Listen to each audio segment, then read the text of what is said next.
पीपलपुर गांव उत्तर भारत के एक शांतिपूर्ण कोने में बसा हुआ था। यहाँ की हर सुबह ताजगी से भरी होती थी। यहाँ के लोग मेहनती थे, लेकिन गांव के ज्यादातर लोग गरीबी के दुख से जूझ रहे थे। गोपाल अपने किसान दोस्त मनोहर से बातें कर रहा था। पता नहीं इस गांव में अब पहले जैसी अमीरी क्यों नहीं रही। हाँ, कुछ सालों से गरीबी काफी बढ़ गई है। बात यह है कि हम लोग मेहनत करते हैं, लेकिन पता नहीं लक्ष्मी जी क्या चाहती हैं, वो हमसे प्रसन्न ही नहीं होती हैं। अरे हम जैसे आम लोग क्या कर सकते हैं? इस बारे में गांव के सरपंच को कुछ करना चाहिए। शहर से कुछ लघु उद्योग गांव में लाएं, किसानों की फसलों को अच्छे दाम दिलाने की कोशिश करें और युवाओं के रोजगार के लिए कुछ करें। लेकिन नहीं, संपत राम तो सरपंच के नाम पर धब्बा हैं। भला उनसे क्या उम्मीद करें? आओ, तो काम वक्त पर पूरा नहीं होगा। चलो काम पर लगते हैं। हाँ, काम तो करना ही होगा। गांव में कोई काले तेल का कुआं थोड़े ना बन जाएगा जिसे बेचकर हम अमीर बन जाएं। हाँ, सही कह रहे हो। गोपाल का खेत छोटा था, लेकिन वो अपने खेत से ही अपने परिवार का भरण पोषण करता था। उसकी पत्नी आशा और एक 10 साल का लड़का राघव उसका सहारा थे। एक दिन आशा गोपाल से कहने लगी, गोपाल, हम कब तक इसी तरह मेहनत करते रहेंगे? क्या हमारी किस्मत कभी बदलेगी? इस गरीबी ने तो हमारी जान ही निकाल दी है। आशा, हिम्मत मत हारो। भगवान हमारी मेहनत देख रहे हैं। एक दिन सब ठीक होगा। हमें बस अपना काम सही तरीके से करते रहना होगा। गोपाल का आत्मविश्वास और उसकी मेहनत और उसका प्यार ही था जो इस परिवार को कठिन परिस्थितियों में भी एक साथ रखे हुए था। लेकिन उनकी चिंता का एक और कारण था। उनका बेटा राघव, वो बचपन से ही बीमार रहता था। इस गरीबी से तो हम जैसे तैसे लड़ लेते हैं, लेकिन राघव की ये बीमारी मुझसे देखी नहीं जाती। गांव के आसपास के हर डॉक्टर और वैद्य से इलाज करवा लिया, लेकिन कोई फायदा नहीं हुआ। कल फिर से इसे एक डॉक्टर के पास लेकर जाती हूँ। आशा अपने बेटे राघव को डॉक्टर के पास लेकर गई। डॉक्टर ने राघव को चेक करने के बाद कहा, असल में जब राघव आपके गर्भ में था तो आपका सही तरीके से ध्यान नहीं रखा गया था। इसके कारण राघव के शारीरिक विकास में कमी आई है। अक्सर ऐसे मामलों में बच्चा जन्म के बाद भी कमजोर रहता है। अब पता नहीं डॉक्टर साहिबा, गलती कहाँ हुई? हमने तो अच्छे से ही देखभाल की थी। डॉक्टर आंटी, क्या मैं कभी ठीक नहीं हो पाऊंगा? क्यों नहीं बेटा, अगर राघव को शहर ले जाकर किसी अच्छे विशेषज्ञ डॉक्टर को दिखाया जाए तो ये ठीक हो सकता है, लेकिन उस इलाज में काफी खर्चा आएगा। अच्छा, कितने पैसे लगेंगे? पैसे तो काफी लगेंगे, शायद रकम लाखों में हो सकती है। डॉक्टर के कहने पर राघव का इलाज कराने के लिए गोपाल और आशा उसे शहर ले जाना चाहते थे, लेकिन पैसों की कमी के कारण वे जा नहीं सकते थे। इस गरीबी का इतना दुख पहले कभी नहीं हुआ जितना आज हो रहा है। पैसे होते तो जल्दी जाकर शहर के डॉक्टर को दिखा लाते। मैं कोशिश कर रहा हूँ। इस बार अच्छी फसल हुई तो सबसे पहले यही काम करेंगे। तब तक हमें राघव का काफी ख्याल रखना होगा। अब गोपाल अपने खेत में ज्यादा मेहनत करने लगा। एक दिन हल चलाते हुए अचानक हल किसी सख्त चीज से टकरा गया। गोपाल ने घबराते हुए हल को बाहर खींचा और देखा कि जमीन से कुछ चमकदार चीज निकल रही थी। उसे बाहर खींचते हुए गोपाल ने देखा कि ये एक सोने का दीपक था जो अब तक जमीन में गड़ा हुआ था। ये क्या है? ये तो बहुत पुराना दीपक लगता है। इसे घर ले जाकर साफ करता हूँ। गोपाल जब घर आया तो उसने दीपक को साफ किया। तब पता चला कि वो दीपक सोने का है। आशा दीपक को देखकर बहुत खुश हुई। आशा ने दीपक को देखकर खुशी से कहा, वाह, ये तो सोने का दीपक लगता है। सुनो जी, इसे अगर हम बेच दें तो अच्छे पैसे आ सकते हैं। हम राघव का इलाज करवा सकते हैं। हमारी गरीबी भी इससे दूर हो सकती है। सही कह रही हो आशा। कल ही शहर जाकर इस दीपक को बेच आऊंगा। अब हमारे सारे दुख खत्म हो जाएंगे। देखो तो, ये दीपक कितना बढ़िया है। जैसे ही गोपाल ने दीपक को अच्छे से रगड़ा, कमरे में एक अजीब सा धुआं फैलने लगा। थोड़ी देर में वहाँ धुआं एक विशाल और डरावने जिन्न में बदल गया, जिन की आंखों में चमक थी। तुमने मुझे इस दीपक से मुक्त किया है और अब मैं तुम्हारी एक इच्छा पूरी करूंगा। मांगो मेरे मालिक, तुम्हें क्या चाहिए? क्या क्या तुम सच में मेरी मदद करोगे? हाँ, लेकिन याद रखना, इस इच्छा का उपयोग समझदारी से करना। तुम्हारे पास एक ही मौका है। गोपाल सोचने लगा। अजी, सोच क्या रहे हो? जल्दी से कहो कि हमारे राघव की तबीयत ठीक कर दो। ए जिन बाबा, सुनो। गोपाल ने आशा को बीच में रोक दिया। नहीं नहीं आशा, रुक जाओ। अब हम राघव की तबीयत तो ठीक कर सकते हैं, लेकिन इससे सिर्फ हमारी ही तकलीफ दूर होगी। अगर हम इनसे ऐसा कुछ मांगे जिससे हमारी और गांव की सारी परेशानियां दूर हो जाएं, तो सबका भला होगा। सही कह रहे हैं आप। गोपाल ने थोड़ी देर सोचा और फिर कहा, हमारे गांव में गरीबी है। अगर हमें काले तेल का कुआं मिल जाए तो हमारी सारी समस्याएं हल हो सकती हैं। तुम्हारी इच्छा पूरी होगी। इस कुएं से तेल निकलेगा जो सोने से भी कीमती होगा। इसका उपयोग सोच समझकर करना। ये कहकर जिन अचानक गायब हो गया। गोपाल और आशा खुश हुए। अगली सुबह गोपाल जब आशा और मनोहर के साथ खेत में पहुंचा तो उसने देखा कि उसके खेत के बीचों बीच एक विशाल कुआं खुदा हुआ था। कुएं से एक गहरे काले रंग का तेल बह रहा था। गोपाल को ये देखकर विश्वास ही नहीं हुआ। ये तो सचमुच चमत्कार है। भगवान ने हमारी मेहनत का फल दिया है। हे भगवान, देखो तो कैसे तेल से लबालब भरा हुआ है। वाह भाई गोपाल, मुझे लगा कि तुम लोग मजाक कर रहे हो, लेकिन मुझे तो अपनी आंखों पर यकीन नहीं हो रहा। गोपाल और मनोहर ने कुएं से तेल निकाला और उसे बाजार में बेच दिया। उन्हें बहुत पैसे मिले। गोपाल ने जल्द ही इतनी बड़ी रकम कमाई कि राघव का इलाज हो गया। उसने अपने खेत की मरम्मत की, परिवार के लिए नए कपड़े खरीदे और एक आरामदायक घर बनाया। मनोहर का भी यही हाल था। वाह गोपाल, अब तो हमारे सारे दुख खत्म हो गए। अब मैं करोड़पति बनना चाहता हूँ। मनोहर, करोड़पति बनने में कोई दिक्कत नहीं है, लेकिन सबसे पहले हमें अपने गांव के लोगों के लिए कुछ करना होगा। तुम ठीक कहते हो गोपाल। गोपाल ने तेल से मिली हुई रकम का एक बड़ा हिस्सा गांव के विकास में लगाया। उसने गांव में एक स्कूल बनवाया ताकि बच्चों को अच्छी शिक्षा मिल सके। किसानों की फसल अच्छे दामों में बिकवाई। वाह गोपाल, तुमने तो गांव का रंग रूप ही बदल दिया। इतना विकास तो संपत राम ने सरपंच रहते हुए भी नहीं किया, जितना कि तुमने किया है। गोपाल, इस बार सरपंच के चुनाव में उम्मीदवार के तौर पर तुम्हें भी आवेदन देना चाहिए। अच्छा सुझाव है। सरपंच बनने के बाद मैं इस गांव की और ज्यादा सेवा कर पाऊंगा। गांव के कुछ लोग गोपाल के चुनाव में खड़े होने के फैसले की सराहना कर रहे थे, लेकिन गांव का सरपंच संपत राम उससे जलने लगा। संपत राम अपने खास आदमी धर्मा से बात कर रहा था।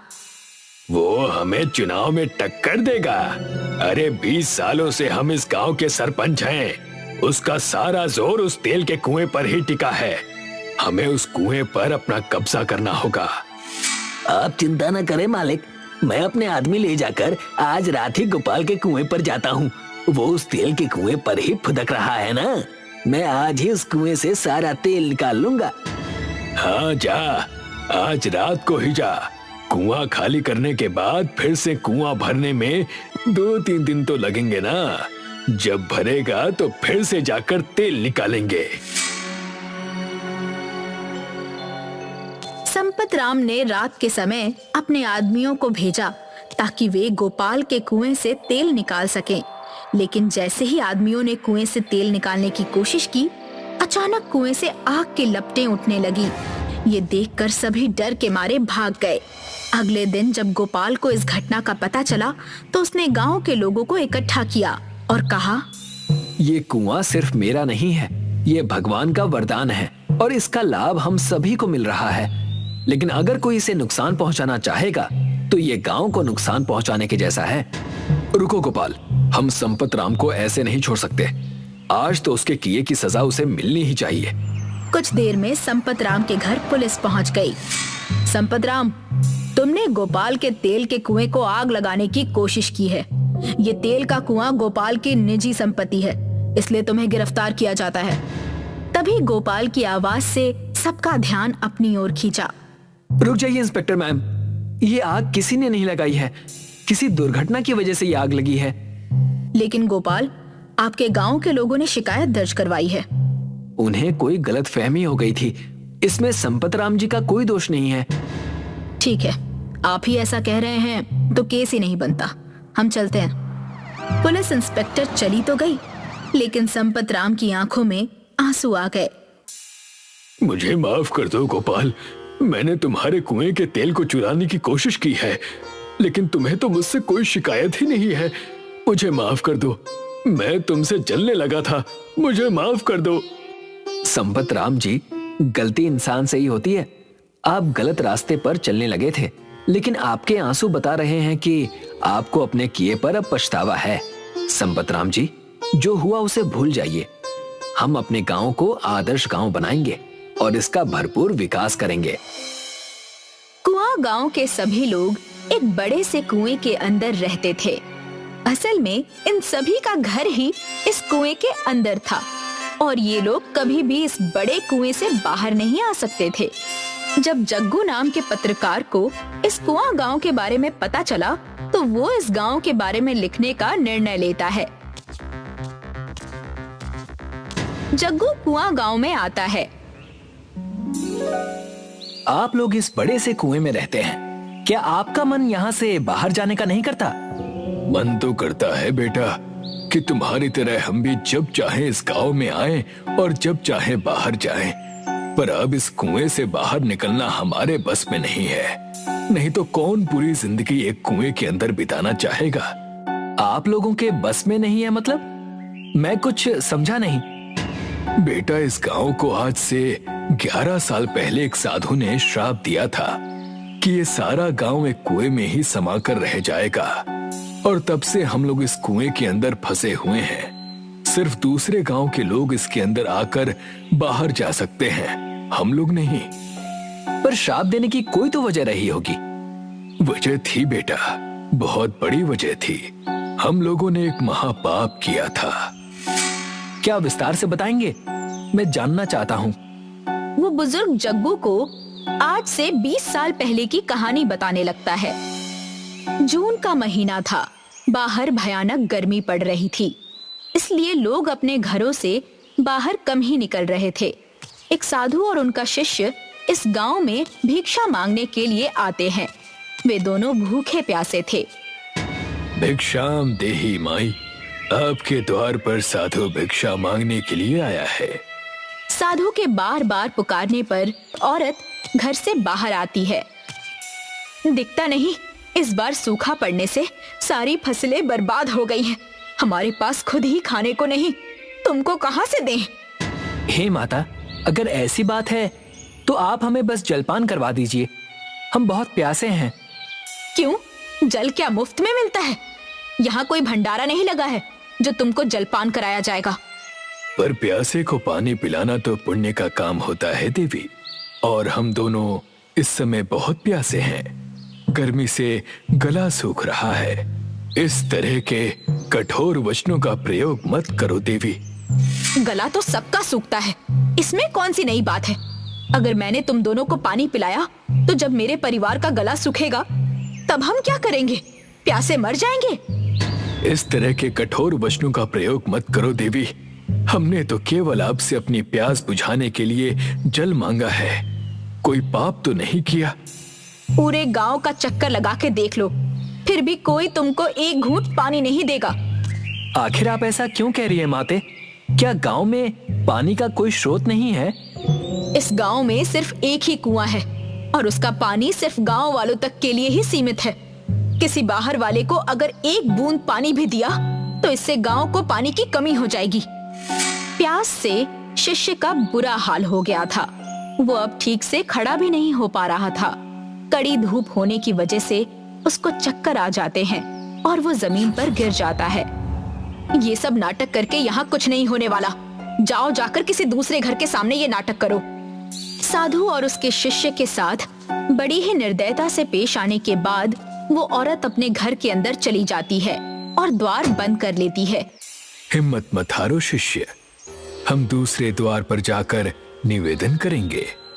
साधु और उसका शिष्य एक एक करके गांव के सभी घरों में भिक्षा मांगने के लिए जाते हैं, पर ना तो उनको कोई भिक्षा देता है और ना ही प्यास बुझाने भर के लिए पानी।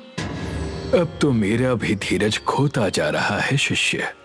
मैंने ऐसा निर्दयी गांव आज तक नहीं देखा जो साधु सन्यासियों को जलपान तक न करा सके। शिष्य की हालत इतनी खराब हो चुकी थी कि वो बोलने में भी असमर्थ हो गया था। ये दोनों अब उसी कुएं के पास खड़े थे जिससे गांव वाले अपने लिए पानी लेते थे। प्यास बुझाने की एक आखिरी कोशिश करते हुए शिष्य कुएं की तरफ बढ़ता है, पर जैसे ही वो कुएं में झांकता है उसको फिर से चक्कर आते हैं और वो कुएं में गिर जाता है। ये तुमने क्या कर दिया शिष्य? साधु देखता है कि कुएं के अंदर गिरने से शिष्य की मौत हो गई है। वो क्रोधित होकर इस गांव को श्राप देता है। इस निर्दयी गांव वालों ने मेरे शिष्य के प्राण लिए हैं। मैं इस गांव को श्राप देता हूँ कि जिस तरह मेरे शिष्य की मौत इस कुएं के अंदर हुई है, उसी तरह से ये पूरा गांव इस कुएं में समा जाएगा। साधु गुस्से में विष का प्याला पी लेते हैं, जिससे उनका पूरा शरीर नीला पड़ जाता है और वे गांव से चले जाते हैं। देखते ही देखते पूरा गांव इस कुएं के अंदर समा जाता है। गांव की ये कहानी सुनकर जग्गू को बहुत आश्चर्य होता है। सच कहूं तो गांव वालों की निर्दयता के लिए इन्हें इसी तरह का दंड मिलना चाहिए था, पर उनकी इस गलती की सजा आने वाली पीढ़ी को भी भुगतनी पड़ रही है। हमसे बहुत बड़ी भूल हो गई थी बेटा। काश उस दिन जब वो साधु बाबा सबसे पहले मेरे द्वार पर आए थे, मैं उनको जलपान करा देती तो इस सब की नौबत ही नहीं आती। क्या इस श्राप से मुक्त होने का कोई रास्ता नहीं है? रास्ता तो वही बता सकते हैं जिन्होंने ये श्राप दिया। बेटा, अगर तुम उन साधु बाबा को ढूंढकर उनसे निवेदन करोगे कि वे हमारे गांव को इस श्राप से मुक्त कर दें, तो तुम्हारी बड़ी मेहरबानी होगी। ठीक है, मैं कोशिश कर सकता हूँ, पर मैं उनको कहाँ ढूंढूंगा? और अगर मिल भी गए तो पहचानूंगा कैसे?